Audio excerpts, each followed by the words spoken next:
Hello दोस्तों, study top classes में आपका स्वागत है। चलिए हम कल वाले वीडियो में सिलेबस के बारे में डिस्कस किए थे कि जीके जीएस का हमारा सिलेबस क्या है। उसके बाद 4 क्वेश्चन हम ऑब्जेक्टिव का थे और आज हम आगे देखेंगे। सबसे पहले दोस्तों ये जान लीजिए कि इस चैनल को नया ओपन किया गया है। इस चैनल का नाम है स्टडी टॉप क्लासेज। जाकर इसे सब्सक्राइब जरूर कीजिएगा और अपने दोस्तों के साथ शेयर जरूर कीजिएगा। देखिए हम लोग हिस्ट्री का ऑब्जेक्टिव क्वेश्चन स्टार्ट किए हैं। तो उसमें सबसे पहला टॉपिक हम लोगों को पढ़ना था, राष्ट्रपति के बारे में पढ़ना था। उसके बाद उपराष्ट्रपति के बारे में पढ़ना था। तो राष्ट्रपति में हम लगभग 100 से 150 क्वेश्चन ऑब्जेक्टिव देखेंगे। इसमें भी लगभग 100 क्वेश्चन देखेंगे और ये हमारा सीरीज इसी प्रकार से चलता रहेगा। और देखिए राष्ट्रपति से हम लोग 150 क्वेश्चन देखेंगे, उपराष्ट्रपति से 100 क्वेश्चन देखेंगे। टॉपिक वाइज हम लोग चल रहे हैं, मिसलेनियस अभी बाद में देखेंगे। अभी हम लोग टॉपिक वाइज ऑब्जेक्टिव देखेंगे, उसके बाद मिसलेनियस पढ़ेंगे। तो चलिए हम टाइम बिना गवाते हुए हम क्वेश्चन पर चलते हैं। तो सबसे पहला क्वेश्चन आ गया, कल हम लोग 4 तक कर चुके थे। सबसे पहले आ गया क्वेश्चन कि हमारे भारत संविधान के अनुसार देश का प्रथम नागरिक कौन होता है। तो इसका आंसर बताइए। ए में ऑप्शन दिया है राष्ट्रपति, बी में दिया है लोकसभा अध्यक्ष, सी में दिया है उपराष्ट्रपति, डी में दिया है प्रधानमंत्री। बताइए आप कौन सा ऑप्शन हो सकता है। तो इसका ऑप्शन ए नंबर सही है। चलिए आगे है हमारा 6 नंबर क्वेश्चन। पढ़िए इसको। भारतीय संविधान के अनुसार संघ की कार्यपालिका शक्ति किसमें निहित होती है। तो ए नंबर ऑप्शन दिया है प्रधानमंत्री, बी नंबर दिया है राष्ट्रपति, सी नंबर दिया है संसद, डी नंबर दिया है मंत्रिपरिषद। बताइए इसका आंसर क्या हो सकता है। तो इसका आंसर होगा आपका बी नंबर, राष्ट्रपति। चलिए 7 नंबर क्वेश्चन आ गया आपके स्क्रीन पर। भारतीय संविधान के अनुसार देश की तीनों सेनाओं का सुप्रीम कमांडर कौन होता है। ए नंबर ऑप्शन है राष्ट्रपति, बी नंबर है उपराष्ट्रपति, सी नंबर ऑप्शन है थल सेना अध्यक्ष और डी नंबर है फील्ड मार्शल। तो इसका ऑप्शन बताइए क्या हो सकता है। तो इसका ऑप्शन होगा आपका ए नंबर, राष्ट्रपति। ये आपका 8 नंबर आ गया क्वेश्चन कि भारत का राष्ट्रपति होता है। तो ए नंबर ऑप्शन दिया है भारत का वास्तविक शासक, बी नंबर है राज्य का संवैधानिक अध्यक्ष, सी नंबर है राज्य और सरकार का अध्यक्ष, डी नंबर है बहुमत दल के नेता।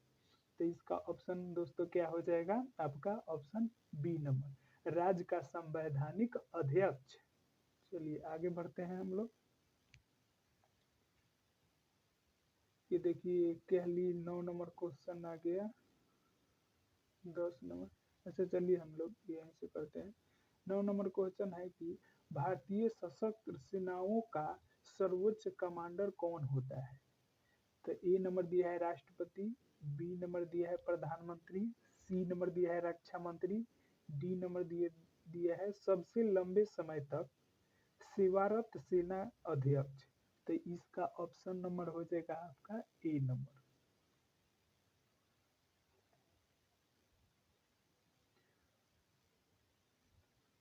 अब 10 नंबर क्वेश्चन आ गया कि भारत के राष्ट्रपति के लिए आवश्यक योग्यता नहीं है।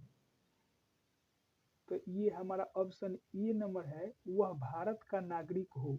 तो ये दोस्तों ये योग्यता होनी चाहिए। राष्ट्रपति के चुनाव के लड़ने के लिए ये योग्यता होनी चाहिए। वह 35 वर्ष से अधिक आयु का हो, यह भी योग्यता होनी चाहिए।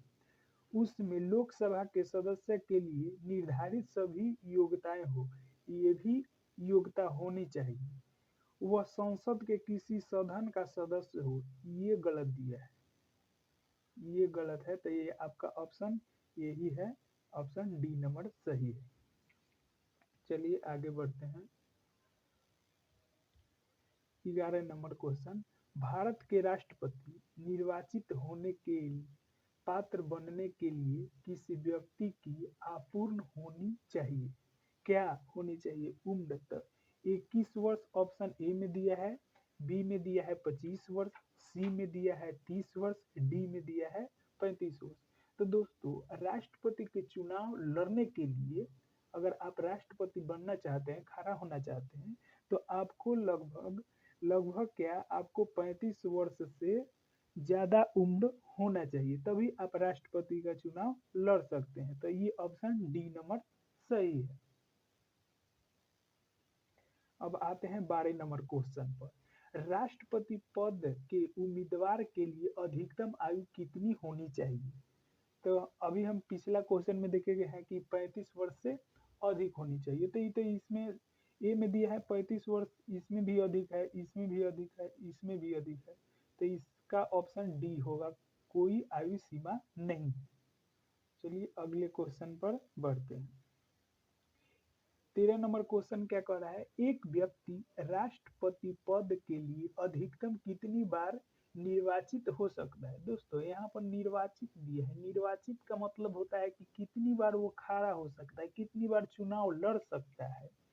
तो यहाँ पर ऑप्शन ए दिया है 2 बार, ऑप्शन बी दिया है 3 बार, ऑप्शन सी दिया है 4 बार, ऑप्शन डी दिया है कोई सीमा नहीं है। तो दोस्तों याद रखिएगा, ऑप्शन डी इसका आंसर होगा, कोई सीमा नहीं है। आप जितना बार चाहे उतना बार राष्ट्रपति का चुनाव लड़ सकते हैं।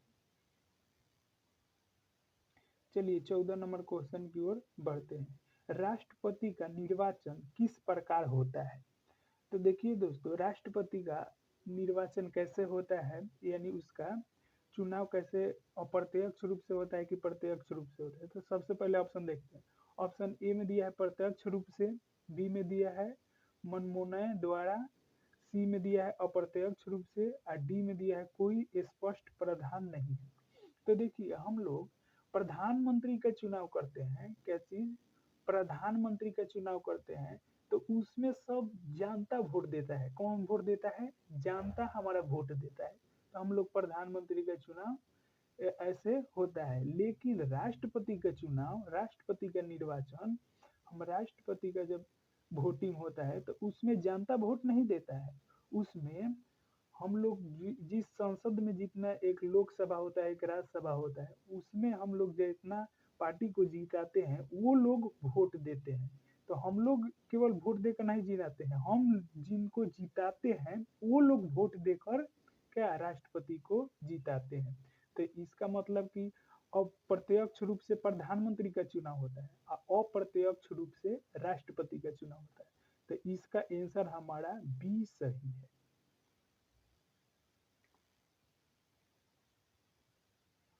चलिए ये 15 नंबर क्वेश्चन आ गया कि राष्ट्रपति पद के निर्वाचन हेतु कौन सी पद्धति अपनाई जाती है?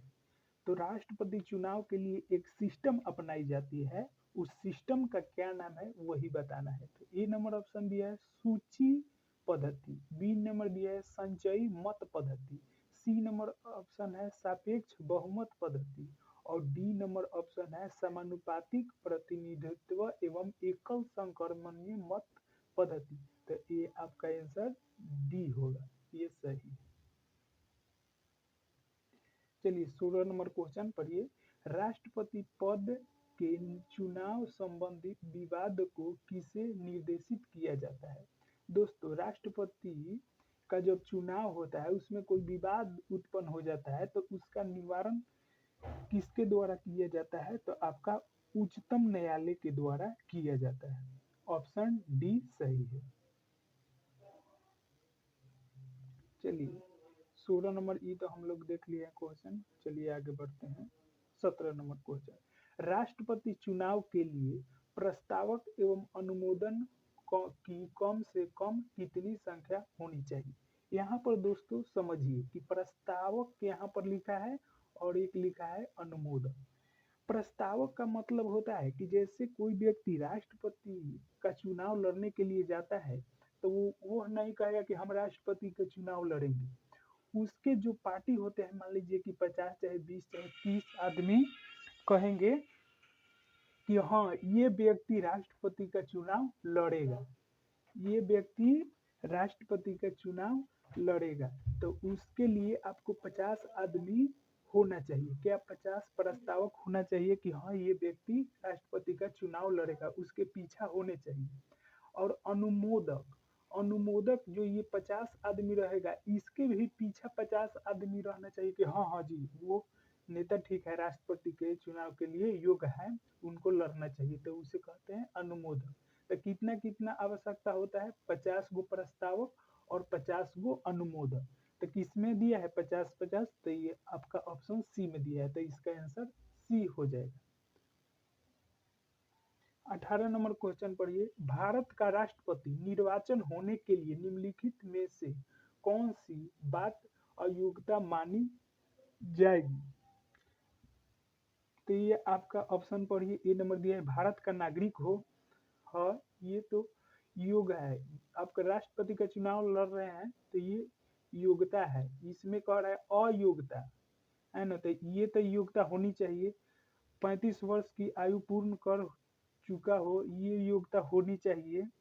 लोकसभा का सदस्य निर्वाचन होने के लिए असमर्थ हो, ये तो होनी चाहिए। ये नहीं होना चाहिए, डी नंबर ऑप्शन आपका, कोई लाभ का पद ग्रहण किए हुए हो, ये नहीं होना चाहिए, ये अयोग्यता मानी जाती है। तो इसका ऑप्शन डी नंबर सही है।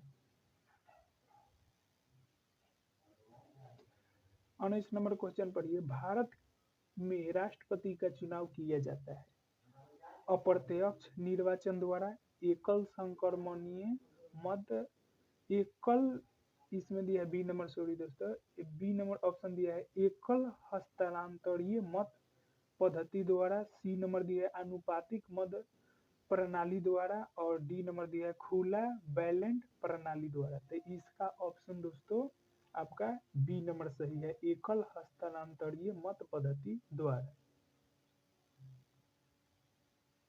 20 नंबर क्वेश्चन पढ़िए, राष्ट्रपति पद का चुनाव संचालित किया जाता है एंड राष्ट्रपति पद का चुनाव संचालित किया जाता है, मैंने किसके द्वारा ये वोटिंग किया जाता है।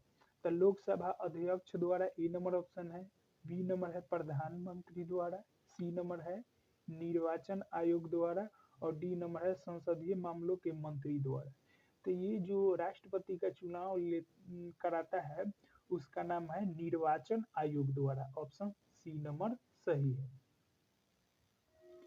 चलिए, और यहाँ पर आपका क्वेश्चन होता है समाप्त, फिर हम अगले और आगे क्वेश्चन करेंगे। दोस्तों इस हमारा जो टेलीग्राम का लिंक है उसमें जुड़ जाइएगा और अच्छी तरह से पढ़िए।